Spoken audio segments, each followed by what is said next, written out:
ce matin avec nous. On va, avant de commencer cette table ronde, laisser la place à une start-up et à Johan Hubert, qui est le fondateur de la start-up Paris sous les fraises. Johan, vous avez 3 minutes chrono pour nous parler de fraises. Merci beaucoup. Alors, je ne vais pas uniquement parler de fraises. Donc, Paris sous les fraises, c'est un projet qui a été initié en collaboration avec la ville de Paris. Donc, c'est une jeune start-up qui a été incubée. Aujourd'hui, cette jeune start-up développe 3 technologies fondamentales pour son développement. La gestion des déchets, la gestion de l'eau, donc la valorisation des eaux grises et la valorisation des eaux de pluie, dans l'idée de produire une végétalisation qui soit comestible. Pourquoi comestible? Puisque l'idée, c'est de produire en fait une alimentation qui soit sans pesticides, sans herbicides, et qui permette de créer des réservoirs de biodiversité en ville, en maintenant un modèle économique qui permette de créer des trames vertes de façon durable. Voilà.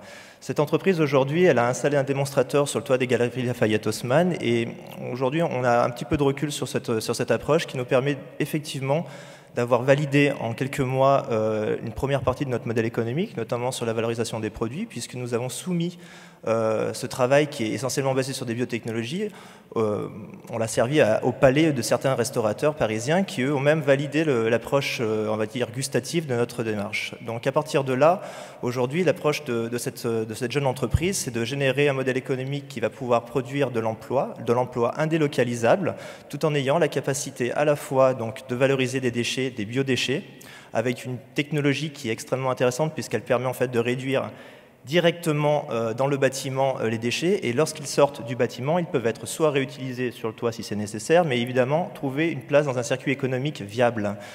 Idem pour les eaux de pluie, puisque nous avons développé une biotechnologie autour de la biofiltration, ce qui permet en fait d'imaginer que le bâtiment de demain sera une véritable usine à valoriser les eaux. Voilà. Donc on s'inscrit évidemment dans une économie locale, une démarche qui est proche évidemment de toutes les politiques urbaines aujourd'hui, puisque notre travail c'est aussi d'accompagner la volonté politique et la volonté des citoyens. Merci Johan, on est véritablement au cœur du sujet avec cette start-up Paris sous les fraises. Je vais maintenant vous présenter nos invités. Michel Suderskis, vous êtes secrétaire général de l'Association internationale de développement urbain. Madame Dominique Alba, dirigeante de l'atelier parisien d'urbanisme. Et Madame Pénélope Comitès, adjointe à la mairie de Paris, à la maire de Paris, en charge des espaces verts, de la nature, de la biodiversité et des affaires funéraires. Nous allons donc échanger autour de cette question de la place de la nature dans la ville et de ce lien entre paysage, urbanisme et biodiversité. La nature, composante essentielle de la Smart City, de cette ville que l'on peut qualifier d'ingénieuse, qui réinterroge les aménagements urbains. Une nature à qui on donne une double mission, celle d'améliorer le cadre de vie des citoyens, mais aussi de rendre la ville plus résiliente. Et pour commencer, on va commencer avec vous, Michel Suderskis, pour essayer justement de s'interroger sur cette relation qu'il existe entre paysage, urbanisme et biodiversité. Oui, merci, bonjour. J'interprète votre question comme, en fait, de savoir si cette nature dans la ville est quelque chose de récent ou s'il n'y a pas une profondeur historique de ce fait-là. Et en fait, il y a une véritable profondeur historique qui doit nous rendre un peu modestes, mais en même temps qui montre l'importance que la nature dans la ville a toujours tenue dans l'histoire de l'urbanisation. Je ne reviendrai pas sur les jardins suspendus de Babylone, dont nous avons aujourd'hui une description à peu près précise, et qui avaient des arbres plantés sur un substrat de briques et qui se levaient à plusieurs dizaines de mètres, et puis c'était étagé. Bon, très bien. Plus récemment et plus classique, la nature dans la ville a eu une fonction même extrêmement utilitaire. Elle a servi dans toutes les fortifications. Si vous prenez les fortifications de Vauban, ils sont tous recouverts d'un couvert végétal. Le couvert végétal, c'était des raisons purement pour protéger des éclats du bombardement, mais en même temps, ça permettait de réintroduire indirectement de la nature dans la ville. Troisième élément, plus près de nous, en 1927, Le Corbusier a énoncé un certain nombre de principes de l'architecture moderne. Un de ces principes, c'est le toit plat arboré. Et en 1927, il a construit à Stuttgart une maison avec couverte, le toit couvert d'un parc, d'un grand mot, un jardin planté, des plantations et des plantations dans les différents niveaux de la maison, dans les maisons qu'il a installées. Encore plus près de nous, l'idée de mettre du vert dans la ville, on le trouve par exemple dans le travail du fleurissement. Les balcons fleuris en Espagne, par exemple, tous les balcons sont fleuris. C'est non seulement décoratif, mais c'est aussi pour rafraîchir la température extrêmement chaude, absorber la chaleur et diffuser par l'irrigation et les plantes la qualité de vie. Pour remplacer la colonnade par un mail planté qui permet justement de se promener à l'ombre. Autre élément, c'est par exemple aux Pays-Bas, la plantation systématique des emprises du transport public, le tram. J'ai vécu plusieurs dizaines d'années aux Pays-Bas et à La Haye. À La Haye, c'est formidable, entre la mer et la ville, vous avez des trams qui circulent sur de l'herbe. On donne l'impression de circuler sur de l'herbe. À Paris, il y en a un peu. Si, sur le boulevard des Maréchaux, il y en a un peu, effectivement, entre Vincennes et Porte d'Ivry au moins, ou peut-être un peu plus. Animé, je sens. Non, mais c'est ça. Je veux dire, ça existe déjà. Ça existe déjà. Et enfin, d'une manière très surprenante, c'est peut-être pas la fonction, mais prenez la nature dans les villes anglaises. Où est-ce qu'elle est, cette nature, dans les villes anglaises? Dans les cimetières, qui sont totalement ouverts sur la ville et qui permettent aux gens de venir profiter d'espaces de détente, de verre et en même temps de dépollution. Merci. On va peut-être revenir sur Paris avec vous, Dominique Alba. Vous travaillez sur l'évolution du paysage urbain, les constructions, les rues. Qu'est-ce que ça raconte de la nature et de la ville ?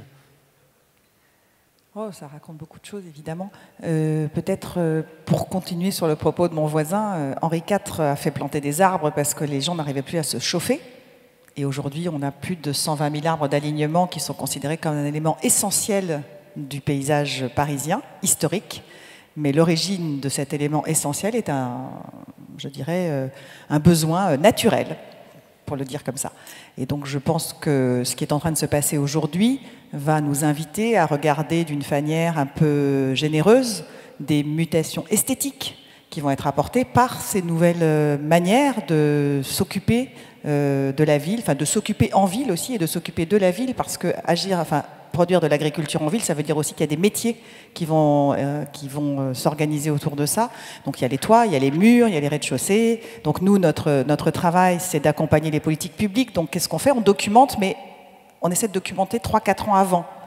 Et sur la nature, on a commencé en 2008 par un système d'ateliers, en travaillant avec des chercheurs, avec le muséum, avec des acteurs, parce que toutes ces histoires, et je pense que Pénélope en parlera beaucoup mieux que moi, elles n'ont pas démarré aujourd'hui. Donc nous, on a documenté, ce qui fait qu'au moment où les politiques ont considéré qu'on pouvait y aller et accélérer le mouvement, qui est vraiment ce qui relève de leur rôle, puisqu'ils sont élus par les citoyens, on a été en capacité de leur donner un matériau. Et en particulier, on a, par des outils informatiques assez complexes, on est en capacité aujourd'hui de dire, par rapport à la question de la biodiversité qui demande 3 couches, la couche au sol, la couche intermédiaire et la couche haute, on a la capacité de dire dans toute la métropole si on a les 3 couches ou pas. Et donc on sait faire la couche au sol, la couche intermédiaire, la couche haute. On reviendra sur cette question de la cartographie, qui est vraiment une partie spécifique de votre travail. Pénélope Comites, même question. Alors, j'ai regardé votre feuille de route. Hein. Vous êtes là pour mettre en place les choses. Il y a du travail. Hein. Plus d'espaces verts en 2020. Vous devez ouvrir 30 hectares d'espaces verts nouveaux pour les Parisiens. Ne plus cantonner l'espace vert à des parcs et des jardins, mais l'étendre à toute la ville. Végétaliser les bâtiments. Bref, passer d'une ville minérale à une ville végétale. Absolument. La maire de Paris a souhaité qu'on se lance dans un vaste programme. Je crois que le programme, il correspond à cette volonté de changement, comme on l'a dit, hein, de passer d'un modèle minéral à un modèle beaucoup plus végétal. Mais il correspond aussi, je pense, à la situation foncière qui est celle de Paris aujourd'hui, qui est celle d'une ville très dense, où les Parisiens ont envie de nouveaux espaces verts. Ils ont envie aussi, et c'est important, de nouveaux usages dans les espaces verts. Et ça rebondit sur ce que vous disiez, notamment sur les cimetières, qui sont non seulement un réservoir de biodiversité, qui sont des réservoirs de biodiversité, mais sur lesquels il faut qu'on arrive à les ouvrir de plus en plus vers les Parisiens.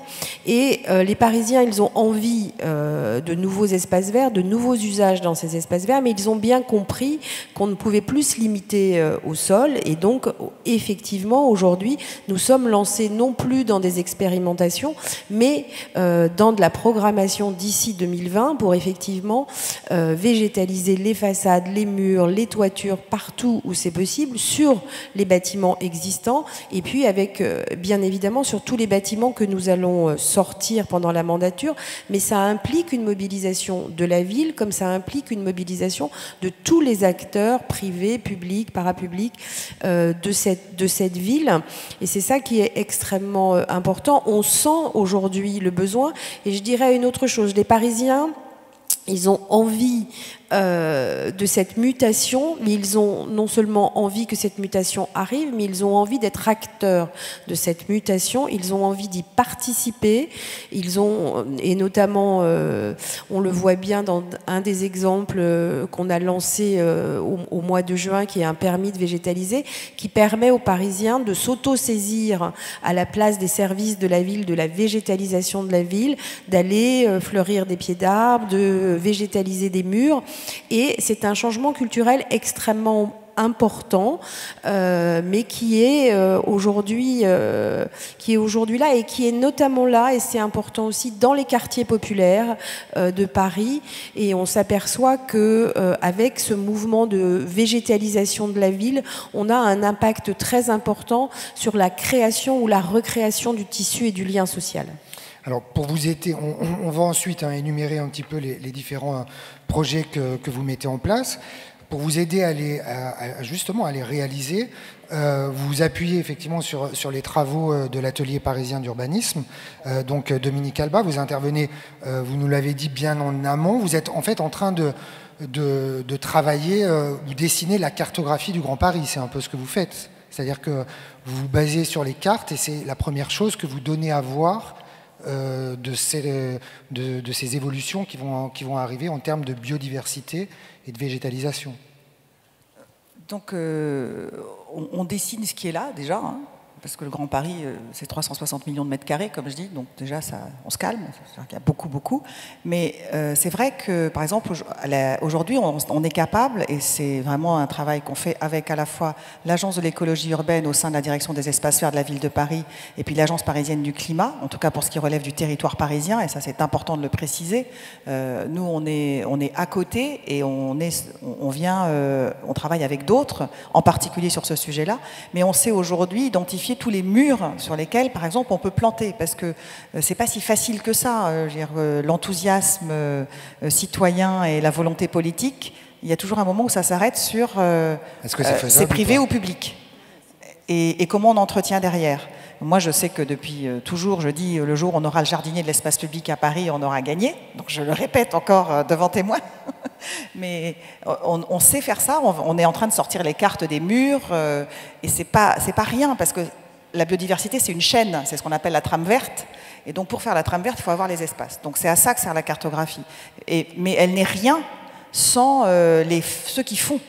Je veux dire, elle n'est jamais que d'indiquer le possible et d'organiser au mieux les capacités qu'on a de faire, parce qu'on ne peut pas tout faire. C'est comme pour l'énergie, on sait où on veut arriver, on a des moyens limités pour y arriver, donc ce qu'il faut, c'est être le plus intelligent possible, et donc articuler au mieux ce qu'on sait faire, les moyens qu'on a et les supports.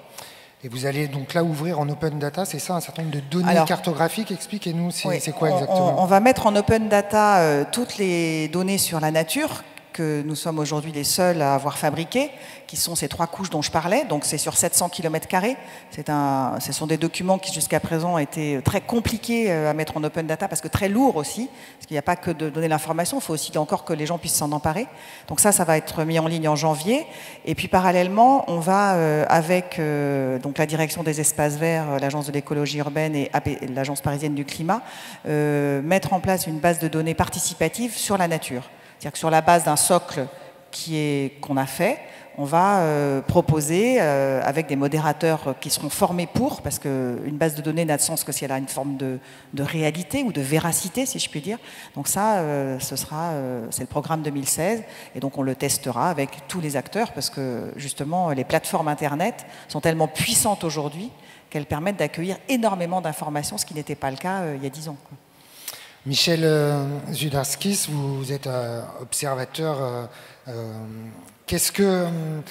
En quoi la prise en compte de la biodiversité par les urbanismes et les architectes répond à des enjeux, on va dire, climatiques, aux grands enjeux climatiques? D'abord, ça répond à un enjeu de qualité de vie, qui est moins ambitieux que celui du climat, d'abord. Les gens qui veulent habiter en ville veulent aussi retrouver des espaces qui soient moins minéraux, vous avez utilisé l'expression. Et on le voit un peu de partout. Dans le monde, il y a toujours la volonté d'avoir un balcon fleuri, balcon planté, d'avoir un petit espace. Barcelone a très bien joué le jeu des délaissés urbains dans le barrio Gótico. On voit bien que même 10 mètres carrés d'espace servent à créer un espace vert qui rassemble les gens. Bien, alors, au niveau de l'ambition plus globale, de faire une ville écologique dans la perspective du climat, c'est justement de mettre du vert qui soit un puits à carbone et qui permet d'absorber le carbone. Les plantes se nourrissant de carbone, donc autant planter quelque chose qui peut absorber très naturellement dans ce carbone. Mais je ne suis pas certain que jusqu'à présent, ce fut une ardente obligation de la part des promoteurs, des architectes, peut-être des urbanistes, mais pas des deux autres. Mais on arrive aujourd'hui à des expériences extrêmement intéressantes. La deuxième peau sur les bâtiments, des bâtiments véritablement plantés. Il y a des expériences de grandes tours à Paris. Plusieurs architectes français ont répondu à un concours et on va voir des formes d'architecturales qui sont véritablement inscrites dans une logique de nature et du construit. Et donc, on va voir comment ça va fonctionner. Mais il y a des techniques extrêmement sophistiquées de ce point de vue-là. Il y a effectivement, donc, parce que votre mission, c'est effectivement de faire sortir la nature des parcs, de multiplier les espaces verts, de végétaliser, mais pour faire quoi? Au fond, ça sert à quoi? C'est-à-dire qu'il y a... Non, mais il y a effectivement l'aspect... C'est une excellente question. Il y a l'aspect plaisir, il y a l'aspect vivre ensemble, et puis est-ce qu'il y a aussi cette fonction dont on vient de parler, de résilience? Alors, je crois qu'effectivement, il y a cette, comme on l'a expliqué tout à l'heure, il y a cette envie de nature, même si on peut se dire que de temps en temps, moi j'entends, si vous avez envie de nature, vous allez aller vivre à la campagne, parce que ça devient vraiment un peu compliqué ce que vous nous faites faire. Non, je crois qu'aujourd'hui, il y a effectivement des enjeux environnementaux à la végétalisation qui sont extrêmement importants, qui sont des enjeux, comme vous l'avez dit, d'amélioration de la qualité de l'air, qui sont des enjeux aussi de développement de la biodiversité, de ces corridors de biodiversité. Il y a des enjeux en termes de rétention pluviale qui ont un impact direct sur des phénomènes et des risques d'inondation. Et puis on a surtout, parce que Paris a subi des épisodes de canicule comme d'autres villes, mais extrêmement importants, on a la végétalisation, on le sait aujourd'hui, et permet la régulation des températures ambiantes. Et c'est aussi une des raisons pour laquelle nous focalisons beaucoup sur la végétalisation des murs et des façades, puisque ça permet de lutter de manière extrêmement importante sur ces fameux îlots de chaleur. Et dans le cadre d'un appel à projet que nous avons développé avec mon collègue en charge du logement, Yann Brossa, et ma collègue Célia Bloel, on a travaillé sur un plan 1000 immeubles et notamment sur la surélévation. Et on espère qu'effectivement tout ce travail sur ce plan 1000 immeubles va permettre la végétalisation de ces nouvelles toitures. Moi, j'ai appris, je le dis comme ça, je n'imaginais pas encore il y a quelque temps que quand on avait des autorisations de surélévation, on ne végétalisait pas. Et puis, en discutant avec l'architecte des bâtiments de France, il me disait, on s'en sert pas suffisamment. Donc, il y a vraiment de la vulgarisation aussi à faire, y compris vis-à-vis des professionnels. On s'en sert pas suffisamment, Dominique Alba? Ah, moi, je partage tout à fait. Moi, par moment, je serais même plus dur, parce que Je pense que la question du bilan carbone que vous évoquez, la nature est un moyen extrêmement simple de faire les choses. Nous, on a cartographié toutes les rues de Paris, non pas au regard de leur caractère esthétique, est-ce que les bâtiments sont haussmanniens, pas haussmanniens, etc. On a juste regardé si elles étaient chaudes, utilisées, plantées. Et s'il y avait des réseaux en dessous. Donc, et on se dit, et en disant, moi je le dis très clairement, la variable d'ajustement, c'est le stationnement. Donc je me dis, après tout, s'il n'y a pas d'accès à des parkings privés, elles servent à circuler pour des raisons de confort, parce que Paris est une ville maillée, donc on a cette chance-là. Bah, peut-être qu'on peut les planter si elles sont chaudes, etc., etc. Donc je crois qu'il faut... on ne va pas revenir en arrière. On ne sait pas quelle esthétique ça va donner, mais quelque part, ce n'est pas très grave, parce que ça viendra. Et je suis désolée, je ne partage pas tout à fait votre point de vue sur la nécessité de faire des tours pour exprimer le fait qu'on rentre dans une phase nouvelle de l'expression de la ville. Moi, je suis totalement en décalage avec ça. Nos 146 millions de mètres carrés, c'est quand même le patrimoine qui sera encore là dans 30 ans. Quand nous, on fait une carte Paris 2050, réfléchissez à comment était Paris il y a 30 ans, voilà, c'était pas si différent en fin de compte. Hein. Nous, on était plus jeunes, peut-être qu'on marchait plus, j'en sais rien, mais en tout cas, le paysage de la ville n'était pas si différent. Donc, je crois qu'il faut juste arrêter un peu de penser. C'est un peu comme on dit, il faut qu'on réfléchisse. Non, c'est ce que dit Pénélope. Enfin, je veux dire, et c'est ce qu'a montré cette start-up. On est en train de le faire, tout simplement. On est juste en train de le faire. Donc, ce qu'il faut, c'est que chacun des acteurs de ce faire prenne sa petite part. Et le jour où les actifs immobiliers, comme les machines à laver chez Darty, auront des petits trucs comme ça, en disant c'est bien, c'est pas bien, etc., et qui seront donc dépréciés dans les bilans des entreprises. Je pense en particulier au parc d'immobilier de bureaux à Paris qui représente entre 16 et 18 millions de mètres carrés, dont on sait qu'il y a pratiquement 1,5 million de mètres carrés qui sont potentiellement vacants, on va dire ça comme ça. Peut-être que là aussi on aura des pistes ouvertes et que la surélévation, ça peut être vous surélevez mais vous plantez, vous surélevez mais vous mettez des panneaux solaires, vous faites ci mais vous faites aussi ça. C'est ce qu'on appelle, moi je appelle ça le permis plus. Il n'y a pas besoin de changer un règlement pour faire ça. Il y a juste besoin de décider de le faire, ce qui est un petit peu différent. Il y a un PLU qui va être aménagé là d'ailleurs. Oui, alors c'est une modification du PLU, c'est pas le changement qui va être modifié du pour encourager PLU. Mais c'est vrai qu'à l'intérieur du PLU, nous avons travaillé avec notamment mon collègue Jean-Louis Missica qui est en charge de ces questions et Dominique Alba pour voir comment, à travers cette modification du PLU, nous allons pouvoir utiliser un certain nombre de leviers de manière à rendre plus simple la végétalisation et la place de la nature en ville, notamment par exemple sur des questions sur lesquelles moi je travaille beaucoup, qui sont les questions d'agriculture urbaine, qui vont permettre effectivement de travailler sur l'implantation plus simple de serres permettant de faire de l'agriculture urbaine sur les derniers étages parisiens. C'est un vrai sujet et c'est un sujet qui nous a sur lequel on a beaucoup travaillé dans le cadre du PLU et qui est fortement demandé par les acteurs aujourd'hui au regard notamment en agriculture urbaine de ce qui se fait dans des pays qui sont proches des nôtres. On va parler de l'agriculture urbaine. Michel Sudarskis, peut-être en réponse à votre voisine, en tant que défenseur des hautes tours. Non, pas du tout. Absolument pas, je ne suis pas le défenseur. Je citais l'exemple qu'à Paris, il y aura des tours qui s'appellent tours vertes, c'est tout. Je ne propose pas la surélévation avec les tours. Par contre, je me rallie totalement à l'analyse que viennent de faire mes deux consoeurs. Il va y avoir des modifications apportées au PLU, il va y avoir des extensions, on peut faire de la surélévation, et là, avec cette surélévation, elle peut être verte, etc. Je voulais dire que vous avez posé la question, quelle est l'utilité de la biodiversité en ville? Or, la biodiversité, elle peut être aussi la technique pour résoudre les problèmes de pollution.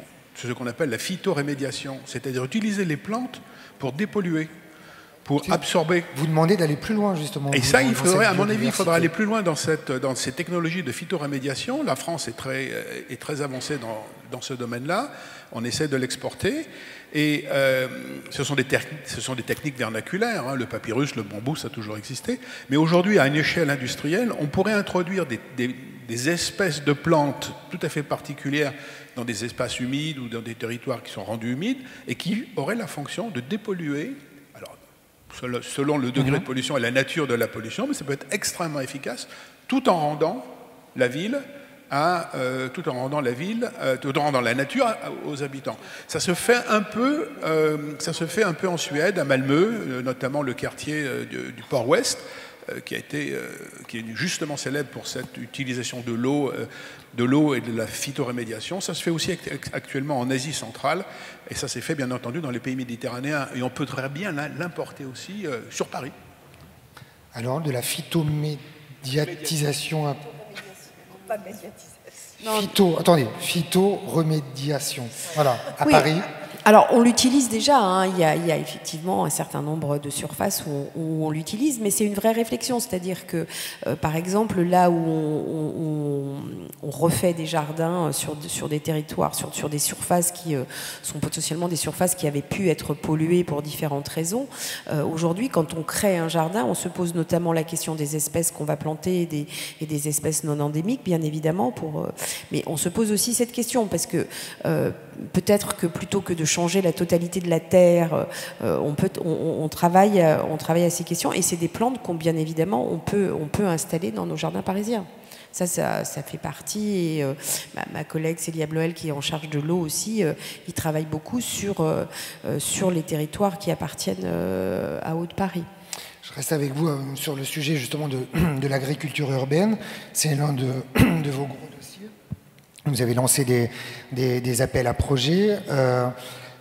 L'agriculture urbaine, c'est quoi l'objectif ultime? C'est réduire la dépense alimentaire, c'est privilégier les circuits courts, c'est aller au-delà du bien-être de la nature en ville? Alors je crois qu'il y a plusieurs objectifs. Le premier objectif, c'est effectivement aujourd'hui de privilégier les circuits courts. Alors, on n'est pas en train... Aujourd'hui, on a de l'agriculture urbaine déjà dans Paris, au sol notamment, un peu moins sur les toits, parce que sur les toits, on est aux environs d'un hectare, un hectare et demi. L'idée, c'est d'arriver effectivement à développer de l'agriculture urbaine qui ne soit pas uniquement des jardins partagés sur les toits ou les murs parisiens, mais qui soit effectivement de l'agriculture urbaine, comme l'a présenté tout à l'heure Paris sous les fraises, qui soit de l'agriculture urbaine avec des techniques aujourd'hui diverses et variées, que ce soit de la culture hors sol comme l'hydroponie ou de l'aquaponie. Moi, j'étais dernièrement à Berlin. Il y a une ferme qui fait 2000 mètres carrés, une serre qui fait 2000 mètres carrés, il y a 400 mètres de bassin, et on produit 33 tonnes de poissons, 33 tonnes de fruits et légumes. Donc l'idée, c'est effectivement alors sans se dire qu'en 2020, on sera autosuffisant en matière alimentaire, mais de réintroduire l'agriculture urbaine dans Paris, toujours en lien avec le périurbain, surtout ne pas se couper des territoires périurbains, travailler effectivement sur les circuits courts, pouvoir permettre que cette agriculture urbaine soit effectivement vendue dans Paris, pourquoi pas dans les halles des marchés, et puis... il y a effectivement, Paris a toujours été, il ne faut pas oublier, un territoire où il y a eu des grands maraîchers dans Paris. Donc aujourd'hui, il y a cette volonté de réimplanter de l'agriculture, de créer aussi de nouvelles filières d'emploi, de nouvelles filières économiques, de nouveaux débouchés. Aujourd'hui, on va effectivement lancer un appel à projet très prochainement. On a des grandes surfaces qui sont aujourd'hui identifiées, sur lesquelles on sait qu'on va avoir des porteurs de projets. C'est vraiment un sujet qui n'est plus un sujet émergent aujourd'hui. Moi, tous les acteurs que je rencontre, que ce soit des paysagistes, des architectes ou des agriculteurs ou des entreprises, me disent bon, ils sont où les terrains, quoi, qu'on y aille, ils sont où les terrains. Donc mon rôle à moi, c'est de trouver ces terrains, notamment en lien avec la Pure et les cartographies de la Pure, et se dire que voilà, on n'est plus... il faut passer les contraintes, et moi je n'accepte plus qu'on me dise ah mais il va y avoir des contraintes de portance, il va y avoir des contraintes d'étanchéité, etc. Tout ça c'est terminé. Aujourd'hui on a des innovations technologiques qui nous permettent de faire, donc ça n'existe plus les contraintes. C'est ce qu'on vous renvoie, c'est-à-dire que... Oui, bien évidemment. Quels sont les arguments qu'on vous renvoie lorsque vous voulez créer des fermes verticales ou planter des légumes sur les arbres? Il y a encore quelques mois, il y a encore un an, les arguments c'était... voilà, alors on a dit, aujourd'hui on est une ville, donc on construit des équipements publics, on construit des gymnases, on construit des crèches, on construit des conservatoires. Et donc aujourd'hui, on se dit que chaque fois qu'on construit, on permet de végétaliser ou on permet de faire de l'agriculture urbaine. Et au départ, quand on travaillait sur les projets, on disait disait, alors voilà, le bâtiment sans végétalisation, il coûte tant, et puis le bâtiment avec de la végétalisation ou de l'agriculture urbaine, il coûte tant, et donc ça fait un surcoût de... J'ai dit, et la maire a dit, tout ça, on arrête, c'est fini, il n'y a pas de surcoût, ça doit être compris parce qu'on est dans cette démarche. Alors effectivement, c'est un peu une révolution culturelle aussi, parce que c'est quelque chose de nouveau, on passe de l'expérimentation à de la on fait ça de manière systématique maintenant. Et aujourd'hui, voilà, quand on étudie les projets, quelque part, on a déjà un petit... Moi, je suis ravie parce que j'ai plus à lever la main en disant « Oups, là, vous m'avez oublié un truc ». Sur l'agriculture urbaine, peut-être, comment on se situe, nous, par rapport à d'autres pays, notamment en termes de fermes verticales et tous ces sujets-là, monsieur Sudarskis? J'hésite vraiment à répondre sur la question ferme verticale. Je vais me faire critiquer par ma voisine. C'est pour ça que je prononçais le mot. Ferme verticale, mais ce sont des tout petites expériences. Une ferme verticale, ça ne prend pas beaucoup d'espace et ça ne produit pas beaucoup. L'exemple, c'est Singapour. Singapour qui s'est lancé dans cette idée-là. C'est très intéressant parce qu'ils n'ont pas d'espace. Ils n'ont pas d'espace, ils n'ont pas de terre. Alors j'allais venir sur le problème de la terre fertile. Ils n'ont pas de terre. Donc, une solution verticale. Sur l'agriculture urbaine, en milieu urbain, en utilisant l'énergie solaire, etc., Montréal est très en avance. Il y a un grand projet expérimental sur Montréal. Ça fait peut-être l'équivalent de 3 ou 4 stades de football, et dans lesquels il y a plusieurs dizaines de milliers de carrés, dans lesquels ils produisent des végétaux, ils produisent du maraîchage. Donc l'agriculture urbaine, elle existe, c'est vrai. Il ne faut pas dire c'est difficile, ça ne va pas arriver. Si, ça va arriver. La question, c'est où est-ce qu'on l'a fait? Dans le cœur de ville, où on utilise le fait, alors là c'est un cas particulier pour Paris, de la création de la métropole, dans lesquels, pour occuper les territoires qui sont en première couronne, sur lesquels il y a des délaissés industriels, il y a beaucoup de délaissés industriels qui pourraient, à partir d'une certaine transformation, et là je reviens à ce que je voulais évoquer tout à l'heure, c'est que cette biodiversité que nous avons en ville et dont de nature diverse, à partir d'essences diverses, peut servir à la production de terres fertiles.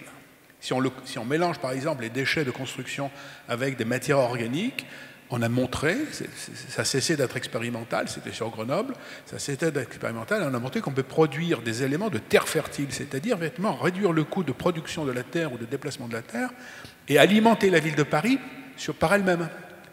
Vraiment le cycle court. Et à partir de cette terre fertile, qui peut être déplacée sur quelques centaines de mètres, ou quelques kilomètres, en première couronne ou en limite de première, deuxième couronne, et là on peut avoir de l'agriculture urbaine extrêmement intensive.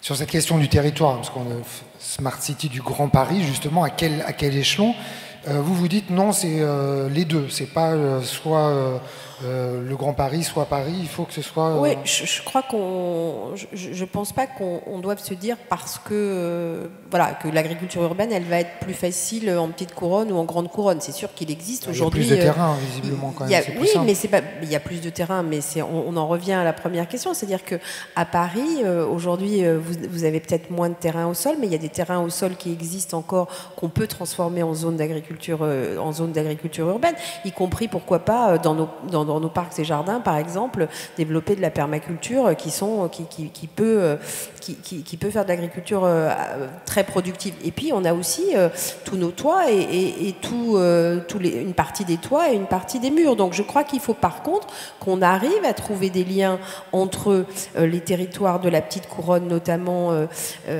parce que je pense que les agriculteurs franciliens et les agriculteurs de petite couronne et de grande couronne sont en situation de fragilité, donc il faut qu'on soit extrêmement attentif. Mais aujourd'hui, le but, c'est vraiment d'arriver à montrer qu'avec des systèmes technologiques différents, y compris des fermes verticales, y compris, comme on l'a bien montré, Paris sous les fraises, qui est un exemple extraordinaire pour ceux qui connaissent et qui ont eu l'occasion d'aller voir ce qui est produit sur le toit des Galeries Lafayette.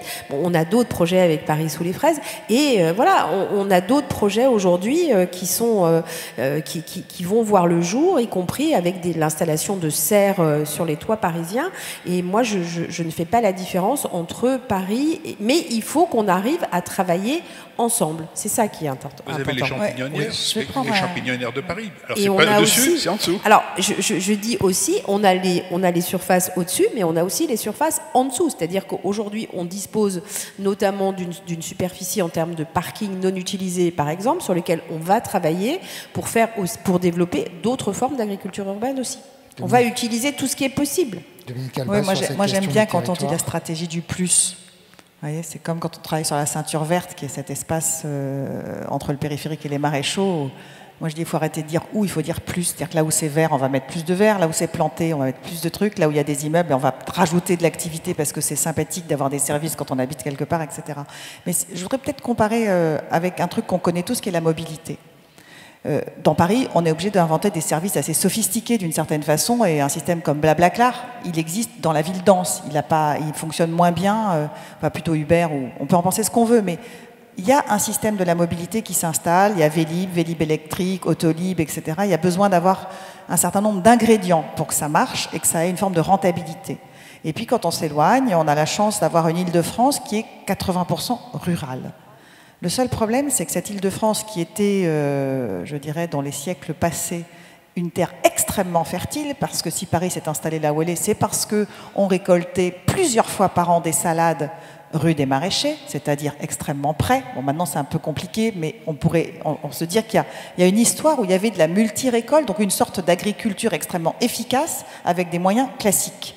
Donc aujourd'hui, ce qui s'est passé, c'est qu'on a aussi des cadres législatifs ou réglementaires, je ne sais pas comment le dire, ou en tout cas des incitations plutôt à la céréale dans le cadre des politiques européennes en matière d'agricole, qui fait que l'Île-de-France s'est plutôt orientée vers des cultures d'une autre nature, avec des grandes surfaces, mais qu'on peut imaginer que si l'ensemble des collectivités, et Paris en premier lieu, plus les territoires de la métropole, décident que c'est un enjeu, on voit très bien qu'un certain nombre de parcelles agricoles vont pouvoir muter. Autour d'Orly, vous avez plein de parcelles agricoles qui sont en train de disparaître parce que sur un produit unique, elles n'ont pas de valeur économique. En plus, elles n'ont pas d'endroit où faire réparer leurs tracteurs. On va dire un truc idiot. Mais quand on est un agriculteur, qu'on soit comme celui qui fait des fraises ou d'autres, on a besoin à un moment d'une technique. Et cette technique, elle a besoin d'un endroit. Puis, quand on fait du vélo, on a besoin d'une recyclerie à vélo, on a besoin de faire réparer son vélo. Ben, c'est pareil pour l'agriculture. Donc ce système-là, il est en train de s'installer, et je crois que l'installation de la métropole au 1er janvier, quelle qu'en soit sa forme, c'est un des sujets qui va être inspirant pour tout le monde, et peut-être que ça aidera là à avoir de l'agriculture vivrière et une chaîne. C'est pour ça que je parlais de la mobilité, parce que quand on est loin, évidemment que c'est pas le vélo en libre service, ça marchera pas. Par contre, la vélo location longue durée, oui. C'est pas le même, mais c'est du vélo. Donc à vous entendre, hein, tous les trois, on est vraiment à un moment de changement de modèle urbain. Donc j'imagine qu'il y a aussi des résistances, qu'il y a des obstacles. Souvent, on parle parfois même de gadgets. On se dit que ça a un coût, que ça coûte cher. Est-ce que les résistances sont plutôt, ou les obstacles sont plutôt financiers, sont plutôt d'ordre de changement de mentalité? Qui veut répondre à cette question? Bah, peut-être vous. Oui, alors je pense qu'effectivement, chaque fois que vous développez, chaque fois qu'on met en place de nouvelles politiques publiques, vous avez des résistances. Enfin, c'est normal. Alors après, notre boulot, c'est d'aller au-delà des résistances. Les résistances sur la mise en place, je dirais, d'un autre modèle urbain à Paris et la réintroduction de manière beaucoup plus importante du végétal, et des nouveaux usages liés au végétal, ça questionne effectivement en termes de coûts. Alors après, voilà, il faut travailler, expliquer. Je crois que ça questionne aussi beaucoup les services de la ville ou ceux qui font sur la manière de faire. Sur les services de propreté, par exemple? Oui, alors sur les services de propreté, par exemple, parce que à partir du moment où on permet aux Parisiens de végétaliser des arbres, de végétaliser des pieds d'arbres, de faire de travailler sur des murs, et puis ce qu'on veut faire, qui est de laisser, par exemple, des bandes de 15 cm au pied des immeubles pour qu'on puisse planter. Les services de propreté, ils vous disent, bon, vous êtes bien gentils, mais nous, quand on passe le Karcher, votre truc, c'est un peu compliqué. Non, mais après, c'est une adaptation. Alors, il y a plein de résistances. Moi, je pense qu'après, à partir du moment, disons, dans 3 ou 4 ans, quand on va avoir j'espère, vu cette implantation de nouveaux végétales dans la ville, va surgir vraisemblablement vont surgir d'autres questions. Les questions qui vont surgir vont vraisemblablement être aussi celles du lien du Parisien entre une nouvelle végétalisation et l'apport de faune et de flore nouveaux dans Paris. Par exemple, c'est un exemple. On a déjà des renards. Voilà, on a déjà des renards, mais un exemple assez simple, c'est-à-dire que quand tout le monde dit ah oui, moi je veux des ruches, bon bah très bien, mais on n'implante pas des ruches n'importe comment dans Paris. Quand on implante des ruches, il faut s'assurer qu'il y a un espace suffisamment important pour qu'elles butinent, parce que sinon vous allez les retrouver effectivement sur votre tartine le lendemain matin. Donc à un moment donné, en réintroduisant du végétal dans la ville, on réintroduit de la biodiversité et on réintroduit des espèces qui n'étaient pas là jusqu'à présent, et donc, à un moment donné, va aussi se poser ce rapport des Parisiens avec une nouvelle nature. Merci. Il nous reste juste une minute. Je voudrais juste savoir s'il y a des questions, une question dans la salle ou pas. Dans ce cas-là, non. Si, il y a une question au fond. On n'a plus qu'une minute, donc 15 secondes de questions, 15 secondes de réponse. Je vous laisse vous présenter, monsieur. Oui, bonjour. J'ai une question surtout... Je vous laisse vous présenter. Oui, pardon. Donc, je suis étudiant en économie-gestion à Panthéon-Assas, en 3e année. Donc, je suis parisien. Et j'avais surtout une question sur l'agriculture urbaine, donc plus précisément l'agriculture sur les toits. Très vite, hein, monsieur. Notamment sur la logistique. Est-ce que c'est aux copropriétés de s'en occuper, aux entreprises privées, aux agriculteurs ou aux particuliers? Qui s'occuperait en général de... Qui doit s'occuper de ces... Alors, ça va dépendre. C'est-à-dire que ça peut être des copropriétés qui décident de faire de l'agriculture urbaine. Sur des bâtiments parisiens, ça peut être des agriculteurs qui s'y installent et qui prennent en charge. Ça peut être des entreprises. Les modèles économiques, on est en train de les développer, mais il peut y avoir différents acteurs, associatifs, entreprises, particuliers. Ça dépend vraiment du site et à qui appartient le site et de qui va s'installer. Bon, eh bien, ce sera la dernière question et la dernière intervention de cette table ronde. Merci beaucoup à tous mes invités et bonne matinée à vous.